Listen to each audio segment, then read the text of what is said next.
ဒီနေ့တင်ဆက်မယ့်ဝတ္ထုတိုးလေးကတော့မနက်ဖြန်မှလာတော့အတန်ဆိုတဲ့ဇာတ်လမ်းလေးဖြစ်ပါတယ်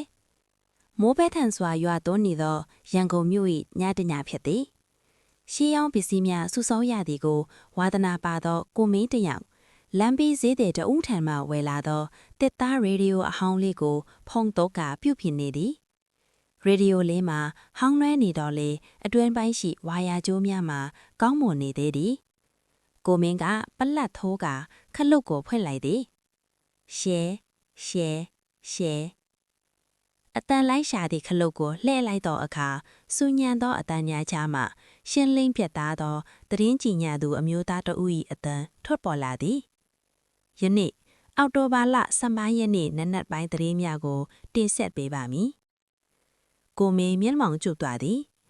နယံကက်ပြကတင်ကိုလှမ်းကြည့်လိုက်တော့ဒီနေ့ကအောက်တိုဘာလ14ရက်နေ့ည10နာရီသာရှိသေးသည်တရင်ကျင်ရသူကမှားဖြိုးတာဖြစ်မည်ဟုသွေးကဆက်နိုင်ထောင်နေလိုက်သည်ဒီကနေ့မနက်9နာရီတီအချိန်မှာလဲတန်းခုံးကြော်တရားအောင်မှာခရီးထင်ကားတစ်စီးနဲ့အိမ်စီးကားတစ်စီးမျက်နှာချင်းဆိုင်တိုက်မိမှုဖြစ်ပွားခဲ့ပြီးလူ3ဦးထိခိုက်ဒဏ်ရာရရှိခဲ့ပါတယ်ထိုတရင်အပြီးတွင်ရေဒီယိုမှာရုတ်တရက်အပန်တိတ်သွားခဲ့တယ်ကိုမင်းလည်းဘာမှမတွေးတော့ပဲအပြာဝင်ခဲ့သည်နောက်နေ့နနက်ကိုမင်းအလောက်သွားရန်ပြင်ဆင်နေစဉ်သူ့၏ဖုန်းထဲသို့သတင်းအလက်တစ်ခုဝင်လာသည်ဖွင့်ကြည့်လိုက်သောအခါလဲနှန်းခုံးကြော်တရားအောက်တွင်ယနေ့နနက်9နာရီတိတိကကားနှစ်စီးတိုက်မိဆိုသည့်သတင်းပင်ဖြစ်သည်ကိုမင်းတကိုယ်လုံးချက်တီးမွေးညင်းများထသွားသည်မနေ့ညကရေဒီယိုကကြီးညာသွားသည့်သတင်းမှာမနက်ဖြန်ဖြစ်လာမိအနာဂတ်သတင်းဖြစ်နေသည်သူ့၏ရင်ထဲတွင်ထိတ်လန့်မှုနှင့်အတူလောဘစိတ်လေးတစ်ခုပေါ်လာခဲ့တယ်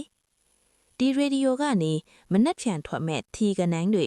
ဘောလုံးပွဲရလက်တွေကိုသိနိုင်ရင်ငါတော့တထေးဖြစ်ပြီးပဲဟုတွေးကအိမ်တို့အမြန်ပြန်လာခဲ့သည်ည10မာလီထိုးဒီနေ့ရေဒီယိုရှိတွေထိုင်ကခလုတ်ကိုထပ်ဖွင့်လိုက်သည်ရှဲမနေ့ကလိုပင်အတန်များမြည်လာပြီးသတင်းကြည်ညာသူ၏အတန်ထွက်ပေါ်လာသည်ယနေ့အောက်တိုဘာလ15ရက်နေ့သတင်းများကိုတင်ဆက်ပါမည်ကိုမင်းစာအုပ်နဲ့ဘောပင်ကိုကင်ကထီကနောင်းများသို့မဟုတ်စတောက်ရှယ်ရသတင်းများလာမည်ကိုမျှော်လင့်နေသည်သို့သောထွက်ပေါ်လာသောသတင်းကြောင့်သူ့၏သွေးညာအေးခဲသွားသည်ဒီကနေ့ည17နာရီခွဲအချိန်ခန့်ကမြင်းနီကုန်းရှိတိုက်ခန့်တစ်ခုတွင်မီးလောင်ကျွမ်းမှုဖြစ်ပွားခဲ့တာတိုက်ခန့်ပိုင်ရှင်ဖြစ်သူကိုမင်းဆိုသူမှာမီးထဲပါသွားပြီးအသက်ဆုံးရှုံးခဲ့ရပါတယ်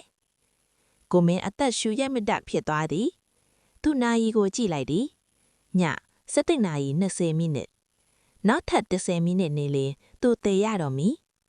မထစ်ဘူးငါဒီအိမ်ထဲကထွက်ပြေးမှရမယ်ကိုမင်းအထိုက်လက်လန့်ဖြင့်ထကအရေးကြီးစာရက်စာတမ်းများနဲ့ပတ်စံအိတ်ကိုကမန်းကဒန်းလိုက်ရှာသည်အပြင်တွင်မိုးကတဲထန်စွာရွာနေသည်ရုတ်တရက်လျှက်စင်မီများပြတ်သွားသဖြင့်ကိုမင်းကစပွဲပေါ်ရှိထရောင်တိုင်ကိုမိချစ်ဖြင့်အမြန်ချစ်ကထွန်းလိုက်သည်အချိန်က17နာရီ20မိနစ်ရှိနေသည်2မိနစ်သာလိုတော့သည်သူအိမ်တကားစီသို့ပြေးသွားရန်အလန့်သူ၏ခြေတော်ကချမ်းပေါ်တွင်ရှုပ်ရက်ခတ်နေသောရေဒီယိုဝါယာကျိုးနှင့်ခလုတ်တိုက်သွားသည်ဝုန်းကနေအပါနှင့်အတူကိုမင်းချမ်းပေါ်သို့လဲသွားသည်စပွဲပေါ်ရှိမီးထွန်းထားသောဖျောင်တိုင်မှာလည်းလွင့်စင်ကပဒင်းပေါ်ရှိလိုက်ကားစားစီကိုလွင့်ကျဲသွားသည်စီမွင့်ဆွတ်ထားသောလိုက်ကားစားမှာစက္ကန့်ပိုင်းတစ်ခုတွင်မီးဟုံးတောက်သွားလေသည်မိကိုမြကြားတွင်အသက်ကြွက်လာသောကိုမင်းသည်တကားစီသို့တွားသွားရန်ကြိုးစားခဲ့တော်လဲပြုတ်သွားသောစာအုပ်စင်ကသူ့ခြေထောက်ကိုဖိမိထားသည်မိတော်များကအခန်းတစ်ခုလုံးကိုစတင်ဝါမြူနေသည်ဖြစ်သည်ထိုအချိန်တွင်ဘက်ထရီကအလုံလုံနေသောအောက်ကိုပြုတ်သွားသောရေဒီယိုလေးစီကနေသတင်းကြည်ညာသူ၏အတန်ကဆက်လက်ထွက်ပေါ်နေသည်သာသည်မီးလောင်ရသည့်အဓိကအကြောင်းရင်းမှာတိုက်ခန့်ရှင်၏အထိတ်လက်လန့်ပြေးလွှားတာမှဖျောင်တိုင်မိလဲကျရဲ့မီးလောင်ကျွမ်းရသည်ဟုကနအုပ်သိရှိခဲ့ရပါတယ်ခင်ဗျာကိုမင်းနောက်ဆုံးအနေနဲ့နားလေလိုက်သည့်အမှန်တရားမှာ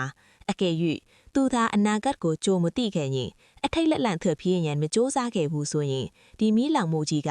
လုံးဝမဖြစ်လာမီဆိုသည်ကိုပင်